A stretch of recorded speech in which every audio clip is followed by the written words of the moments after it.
मेरा उठना तो स्वाभाविक है।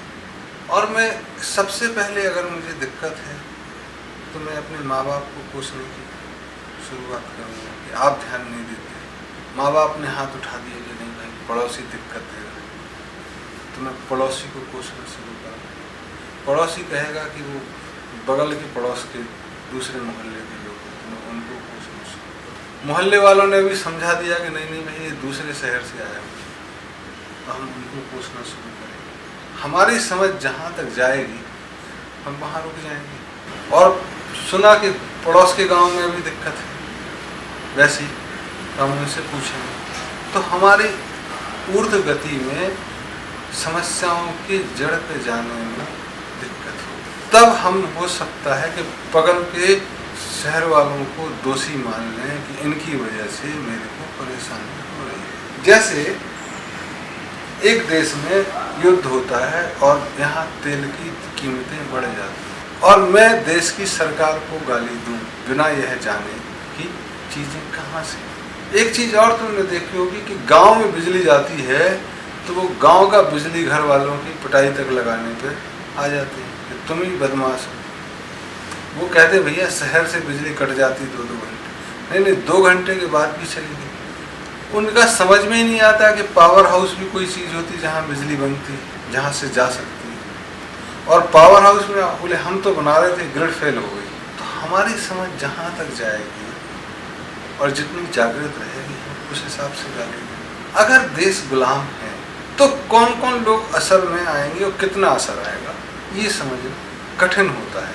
क्योंकि जब आप दबे होते हैं ना, एक चक्र में होते हो, एक ग्लोब में अगर आप हैं तो पूरा ग्लोब देखना आपके लिए दिक्कत का काम। आप उस ग्लोब से अगर निकल के आए और तब सोचें तो शायद समझ में आए। तो अगर हम इसको विपरीत दृष्टि से देखें कि इंग्लैंड ने भारत पे आक्रमण नहीं किया और यहाँ की हालत खराब नहीं, भारत ने इंग्लैंड पे आक्रमण किया और 200 वर्ष राज करना है, तब आप क्या क्या करोगे? तब सबसे पहले जो इंग्लैंड की सेना होगी वह हारेगी। तब तो आपका वहाँ जाना संभव हो पाएगा। कुछ को आप बंदी बना लोगे, कुछ को मारोगे। फिर वहाँ के जितने तथाकथित प्रभुत्व वाले लोग होंगे, सांसद होंगे, दूसरे होंगे, उनको आप या तो एलिमिनेट करोगे या सब्जुगेट करोगे कि हमारे दरबार में हाजिरी दो। कुछ लोग इज्जत दबा के भागे। फिर जो धनाढ्य लोग हैं उनसे आप टैक्स वसूलोगे, उनको पंगु बनाओगे और कहोगे कि हमारे हिसाब से धंधा करना है तो करो। तो मरता क्या ना करता वाले कुछ लोग आएंगे जो आपके हिसाब से करेंगे। तीनों जगह जो नौकर होंगे, जो काम करते होंगे, वो तो काम चाहिए आपको राज चलाने के लिए। क्योंकि आप जीते हुए हो तो आप अपने सैनिकों को नई जगह नौकर तो नहीं बनाओगे, वो तो राजा की तरह जाएंगे। तो सर्विस क्लास को आप नहीं छेड़ो। आपने अगर कभी इंडस्ट्री की खरीद फरोख्त देखी हो तो जैसे इंडिया ने कोरस खरीदी, एल्युमिनियम प्लांट बाहर खरीदी, तो वहाँ का जो इंचार्ज होता है वो बदलता है, जो कॉन्ट्रैक्ट्स मटेरियल या परचेज का आदमी होता है वो बदलता है, जो O&M हेड होते हैं वो बदलते हैं, क्वालिटी के हेड बदलते हैं, वर्कफोर्स लगभग वही। तब वर्कफोर्स करे कि इन्होंने हमको दिक्कत दे रहे हैं ये, और उसके लिए ये मैनेजर जिम्मेदार है। मैनेजर तो अपनी स्वतंत्रता पहले ही खो चुका है, वो तो दूसरों के गुलाम हो गया या एक्सटर्मिनेट हो गया। तब सबसे ज़्यादा सक्सेस उस सर्विस क्लास का होता है।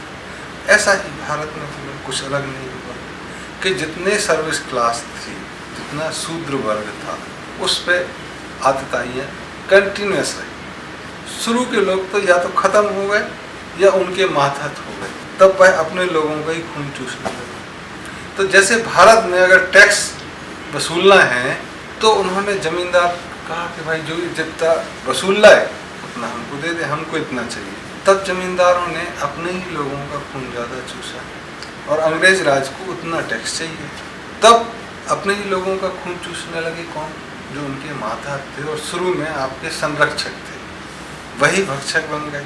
तो आपको लगा कि ये जो है ना बिचौलिए जमींदार, ये खराब है। सिस्टम ऊपर से आ रहा था, बीच वालों ने थोड़ा फ़ायदा लिया, नहीं भी लेते तो कोई और आता, इसलिए वो लगता है। आपकी समझ होती तो आप कहते नहीं, महत्वपूर्ण वही है, पहले स्वतंत्रता आए, सामूहिक, फिर समाज को स्वतंत्रता आएगी, फिर परिवार को आएगी, फिर व्यक्ति को आएगी। ऐसे में जो आवाज़ उठाते हैं और कुछ लोग जो सामूहिक स्वतंत्रता में हैं, उनमें टकराव पैदा किया जाता है, वह जो राज कर रहे हैं। क्योंकि जितने आपस में टकराते रहेंगे उतने दिन तक आप सामूहिक रूप से हमसे लड़ नहीं पाओगे। तो जैसे अंग्रेजों ने या कोई भी राज्य, आप भी अगर जाओगे इंग्लैंड पे राज करोगे तो आप क्या करोगे? वहाँ स्कॉटलैंड, आयरलैंड, ब्रिटेन, इन सब में झगड़ा कराओगे, क्षेत्रीयवाद फैलाओगे और क्षेत्रवाद के नाम पे कभी उसको 2% फ़ायदा ज़्यादा, कभी उसको 2% फ़ायदा ज़्यादा, जिससे कि आप चलते रहो। ऐसा ही हुआ, कभी मुसलमानों को फ़ायदा ज़्यादा, कभी हिंदुओं को, कभी शेड्यूल कास्ट। मुसलमान और हिंदुओं में भी शिया और सुन्नी हो गए, हिंदुओं में शेड्यूल कास्ट और अपर कास्ट हो गए, फिर नॉर्थ और साउथ। तो जितने ज़्यादा डिवीज़न होंगे उतनी लंबी सरकार हमारी चलेगी।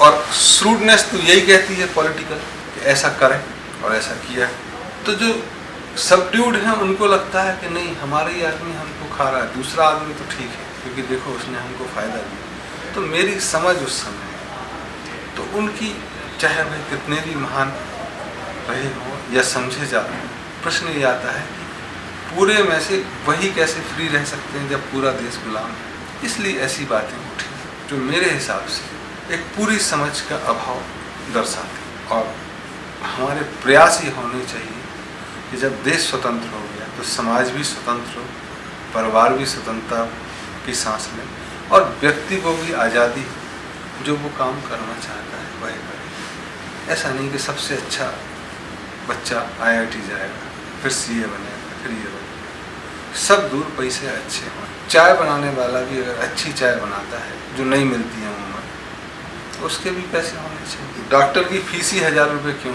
किसान भी अगर कुछ अच्छा करता है तो उसको तो एक बहुत समय जब फ्रीडम आएगी तो ये कुछ रीडिस्ट्रीब्यूशन पैटर्न बनेगा। तब ऐसी आवाज़ों को आप भूल जाओगे कि कभी उठी थी। वो एक भूतकाल का हिस्सा होगी, जैसे एक हिस्ट्री का हिस्सा बाकी चीज़ें। लेकिन इसके लिए अभी समय लगेगा।